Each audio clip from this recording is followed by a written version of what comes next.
Welcome to the Consulting Success Podcast. I'm your host, Michael Zapersky. In this podcast, we'll dive deep into the world of elite consultants, where you'll learn the strategies, tactics, and mindset to grow a highly profitable and successful consulting business. Hello, everyone. It's Michael Zapersky, and today I'm here with Katie McConnell Olson. Katie, welcome. Thank you. Happy to be here. Yes. So you are the founder and CEO of Higher Education Consulting Group, a full-service talent optimization consulting firm. So for everyone out there, just explain, what does talent optimization mean? Exactly. Good question. Basically, it means we do all things in the search and hiring strategy space. So we do full cycle search, much like a traditional recruiter, and then a bunch of other stuff too. All of the strategy behind what that really means. Like we need to add a new role, or we don't know how much to pay, or how do we offboard somebody? What is offboarding, if they're not a match anymore? Or what does our org chart look like? And where do we know when we need to add roles? All the way through process improvements around the hiring cycle and essentially anything in the talent space.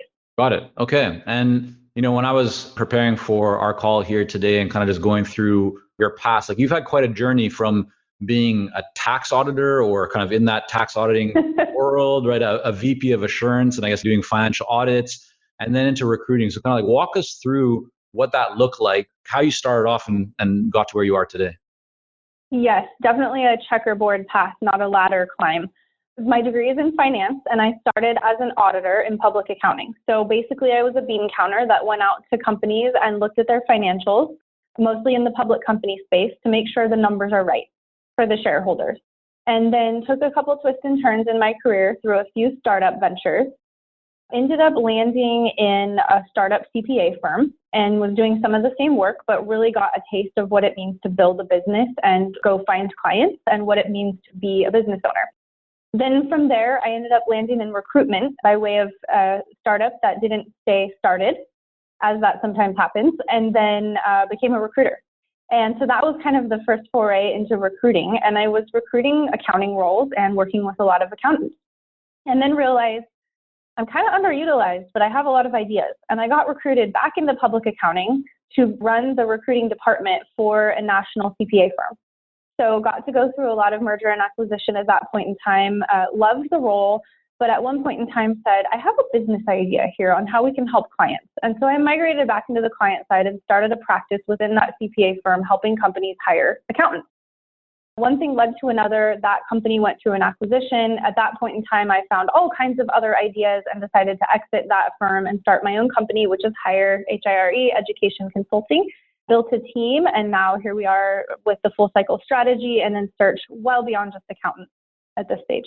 And then what was kind of the impetus or the tipping point or the push that made you decide, you know what, after all, the different things that you've been through, which is quite a bit in terms of what you just shared, what pushed you to actually get into consulting and start your own business? Like, why not just go out and work at another firm or do another kind of startup? Like, why actually specifically get into consulting?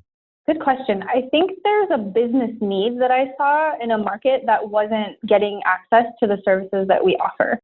A lot of the clients that I worked with at that time and still do are in the construction and trade space. So the AEC industry, architecture, engineering, and construction, really great with the back of the house work, but really struggled with the front of the house infrastructure around adding people.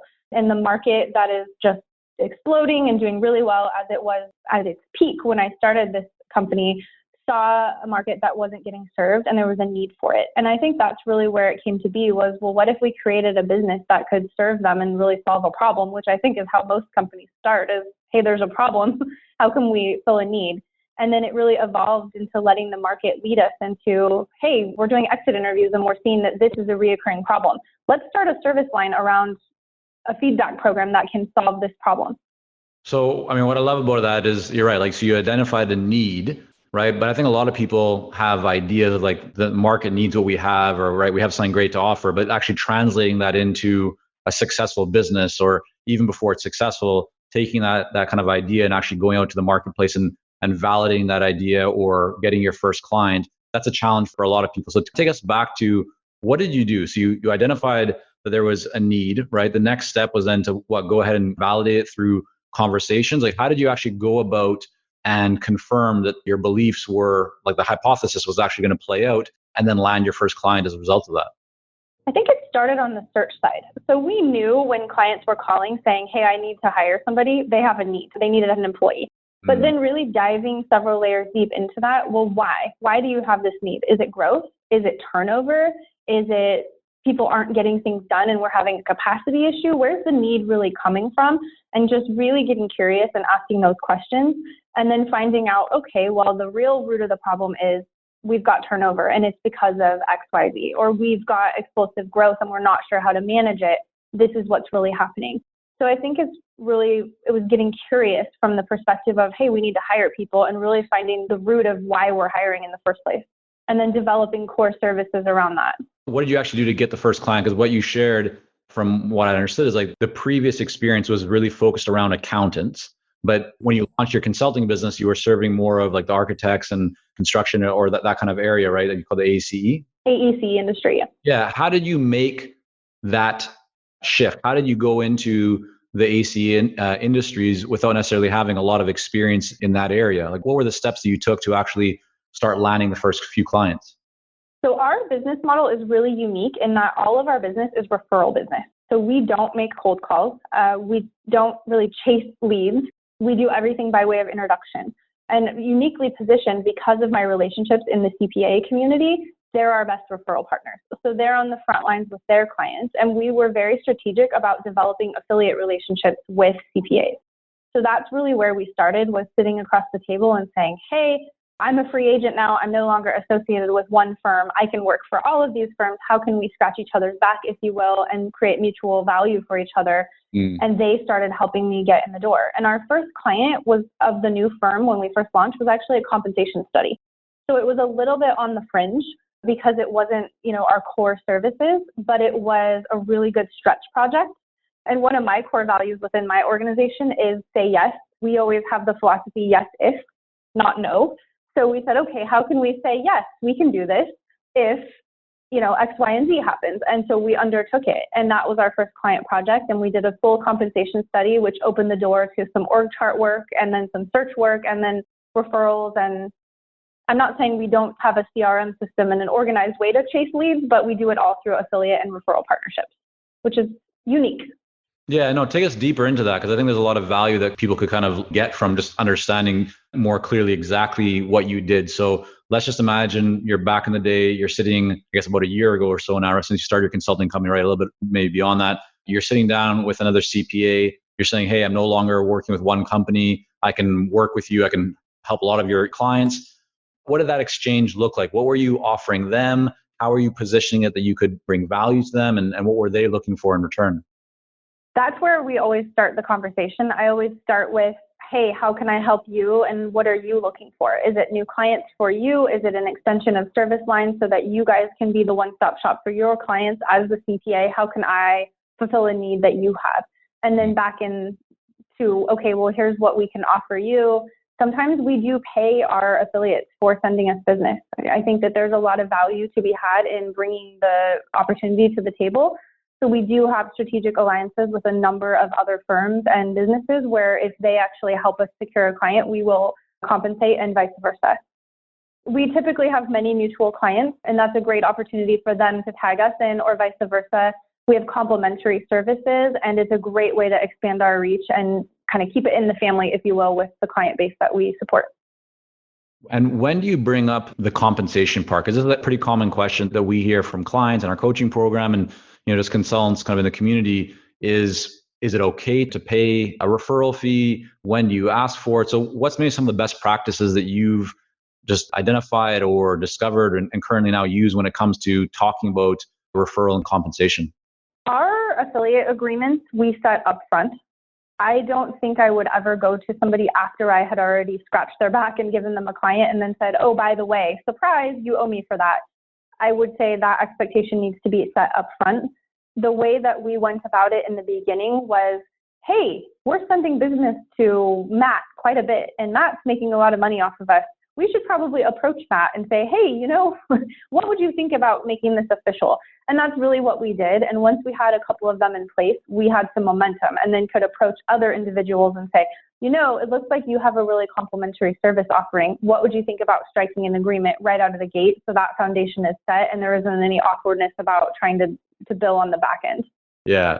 I love how you position that because it makes it just like you lower your guard when the expectations are very clear from the beginning, right? Rather than going into it and kind of wondering, like you're kind of taking the cat out of the bag. It's just very clear like what both parties are thinking about. So that's really powerful. And then how did you get in front of CPAs, right?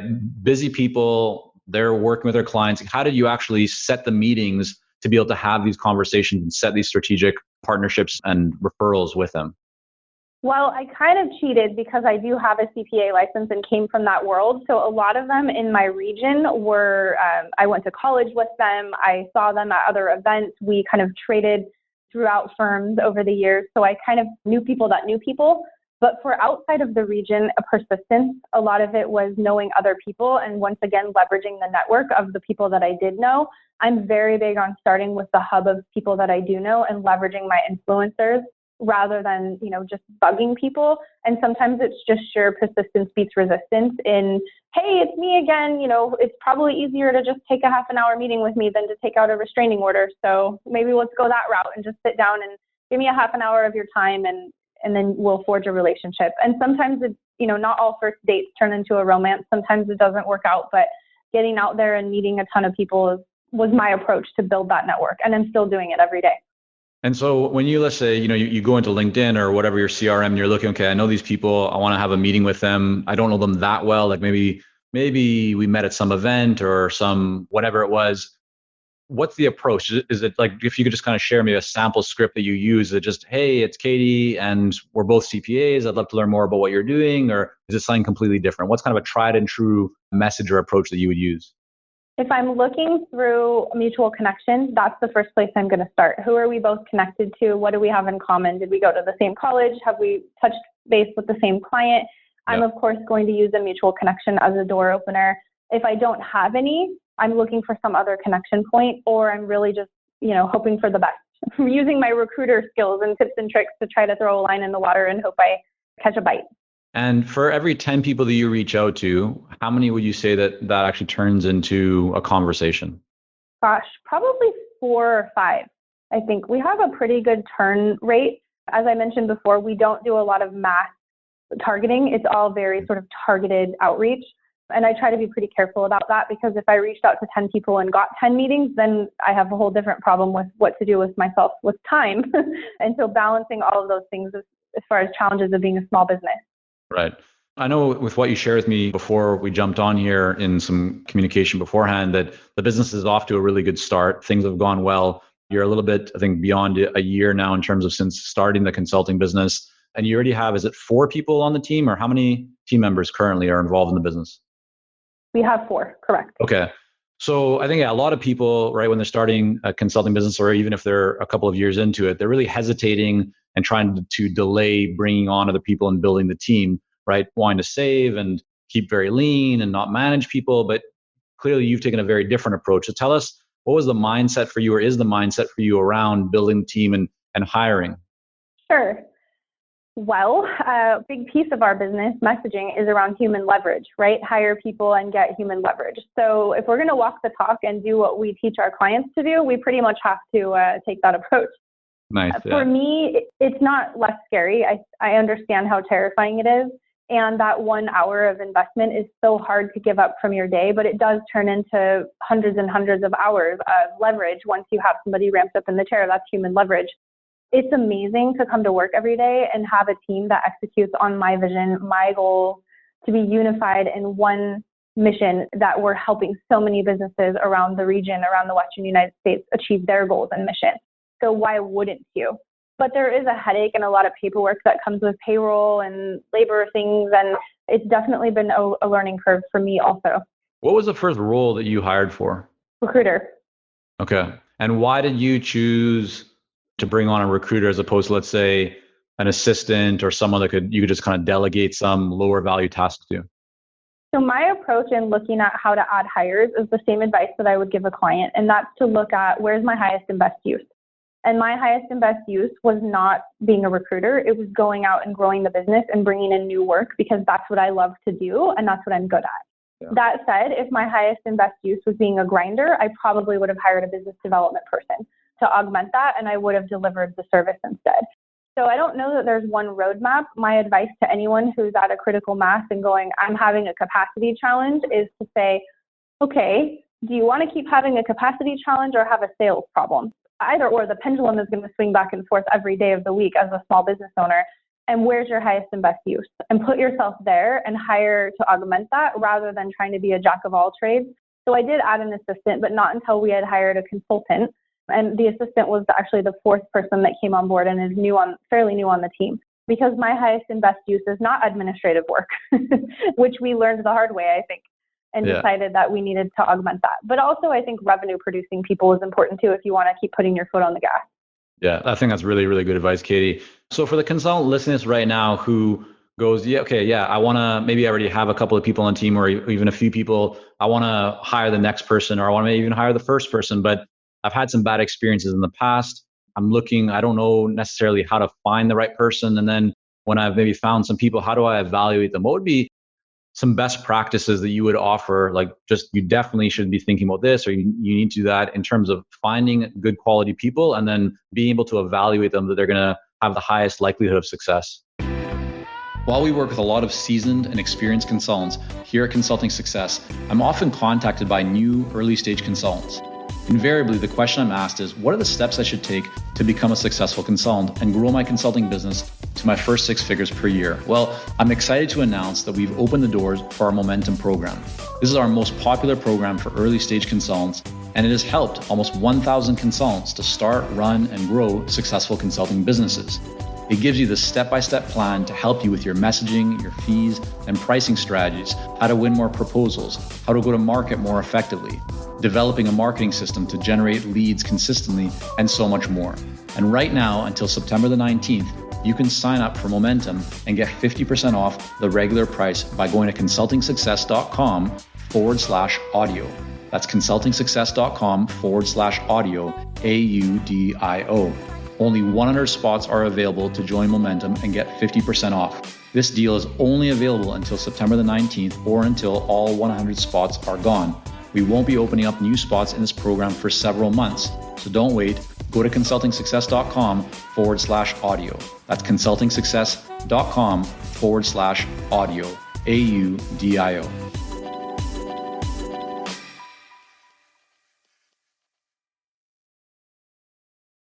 I love this question. This is my domain. It depends on what the role is, but if you're hiring for, say, an assistant or a junior consultant or somebody that's going to replicate you, hire for your strengths. I think one of the things that I see clients do so often that is a misfire is they hire for their weaknesses with the thought process, well, I'm not very good at X, so I need somebody that's going to do that. Well, oftentimes that creates a rub, especially in a small business where you're looking to scale and grow and you really need somebody to replicate you and to be one voice. You need to hire for your strengths. And so my advice is, what are your strengths? I can tell you that I am very driven. I have a very high sense of urgency. Winning really matters to me. So interviewing my team, I asked questions like, what does winning mean to you? What does it mean to achieve? Tell me what your core values are, and really diving into what they are. And if they're work-life balance and vacation, maybe that's not the person for me, because I need somebody that says, winning at everything and working night and day to get the job done. Looking for core value alignment, it's so foundational, because your fourth hire is 25% of your business. Talk a little bit more about like that part on making sure that the kind of the culture, the values, there's alignment around that. That makes a lot of sense to me. But if you could expand a little bit more on, you said, like a lot of people would hire based on filling in their areas they're weak in. And you said that you should be making sure that you're hiring also into your strengths. Talk a little bit more about, like, what do you mean about that? So I will give you an example. So let's say you want to hire a business development person. Hey, I'm at critical mass. I'm a great doer, but I really need someone who can help me go out and get some new business. You're going to need somebody with a sales skill set. Skills and a cultural alignment are two different things, right? Skills are a culmination of past experience, and cultural alignment is at my core, what are my values? Skills aside, you want people that have that cultural alignment with you, and whatever that looks like, because the last thing you want is a really, really good salesperson that's bringing in completely the wrong type of clients for your business, right? I mean, that's going to be a disaster, and you're going to have a bunch of clients on your hand that you don't want to do work for. Right. My advice is really to sit down and make a list on a piece of paper. If you're not at the point in your business where you actually have core values, go through that exercise and figure out what's really important. What's our ethos? Ours is we do great work with great people. Super simple. If you're not great people, we don't want you as a client, right? That's our first criteria. But looking at what your values are and matching that up with other people and really exploring that through a solid interview process. There are also amazing personality assessment tools. We use a couple of them within our firm and apply them with clients as well that can really help you kind of take a pulse on someone's natural tendencies and give some pretty quick insight on what's their sense of urgency, how attention to detail, how patient are they, what's their introversion, extroversion level, and that can really help as well.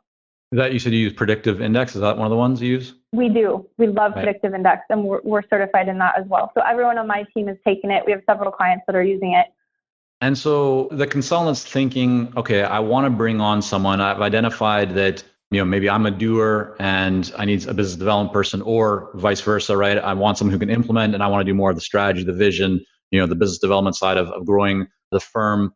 But maybe they don't yet have in their minds, the financial ability to go out and hire someone that has the level of skills that they want to bring on, right? They can't fork out an extra 150 or $200,000 plus or whatever to get kind of the superstar that they're after.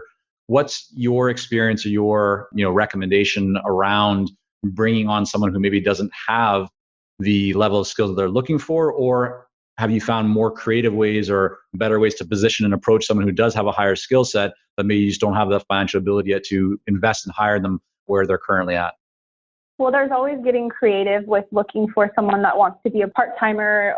Women that are re-entering the workforce after having kids are a great underserved market where I think you can gain a lot. And frankly, I did that with one of my employees. She was on maternity leave when I found her. She came on board 3 days a week to start, ramped up to 4 days a week as her onboarding, and now she's gone full-time as the kids have gotten older, and that worked really well for us and enabled me to kind of spread out the financial burden as she was ramped up.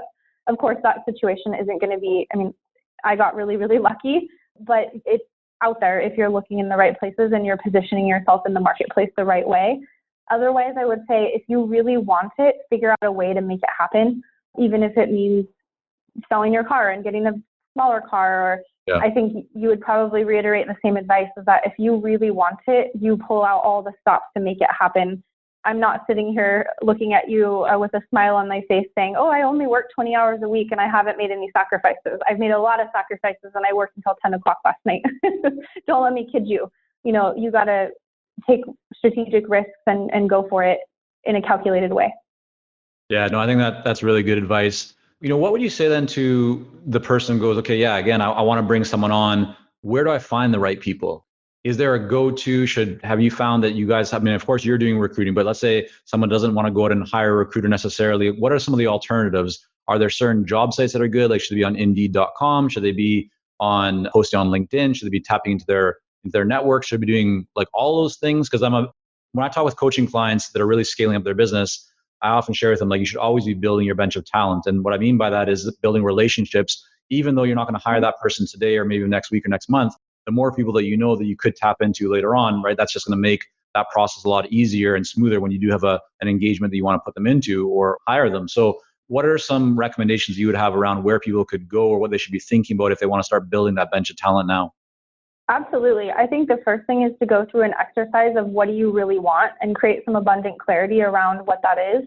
And maybe you need to hire one person and it could go 3 different ways. It could be a business development person, it could be a doer, it could be an admin, let's say.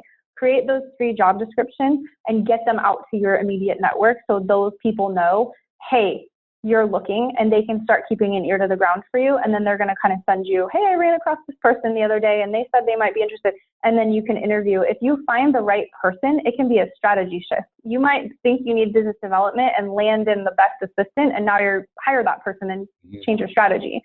I think almost all of my employees came by way of me throwing a line in the water to my network and saying, I'm going to be hiring this person later on down the future. Who do you know? I'm always interviewing. I'm always having coffee meetings and interviewing from my own team also, just to make sure. If you're waiting until you know you have an opening, you're already 2 months behind, right? But if you're pipelining, which is what I'm hearing the advisors saying, you've already got people on deck that you're talking to and you're sort of working through your list all the time. So LinkedIn is another great place to go to run some searches on, what's in the market. You might think you need something, and then you might run a search in your local market and go, oh, there's only 2 of these people that have that skill set. Well, I either need to call both of them or I need to retool what I'm really looking for because this isn't a viable strategy for my business. Yeah. That's really good advice, because a lot of people wouldn't even do that until, as you said, they need it. And then by that point it's too late. And, not that it's too late, but it makes it a lot more difficult. It's like climbing an uphill, a big mountain, as opposed to just continuing to push along and with not so much incline. Another question I guess I have for you, Katie, because clearly you've been very successful in getting your business to where it is today.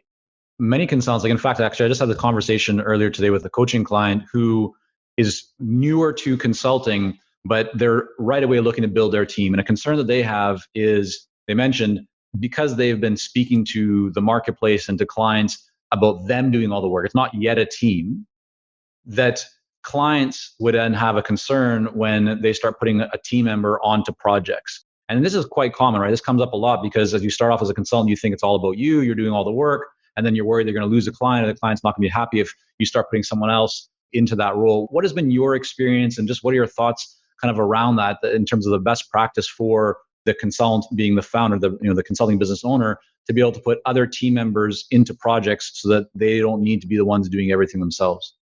First of all, I want to acknowledge the fear because it's absolutely real. We are our 10x when it's our company and our vision, and it's so scary. But going back to my advice about hiring for that core value alignment, if you get the right people in place that really reiterate your vision and have that same value set that you do, the fear is better. It doesn't go away, but it's definitely better. And then you have this new fear. Oh no, what if my clients like them more than they like me, and then my employees quit, right? So there's always going to be something to be afraid of. Push it aside because you're going to let it hold you back, or you're going to just acknowledge the fear and press on.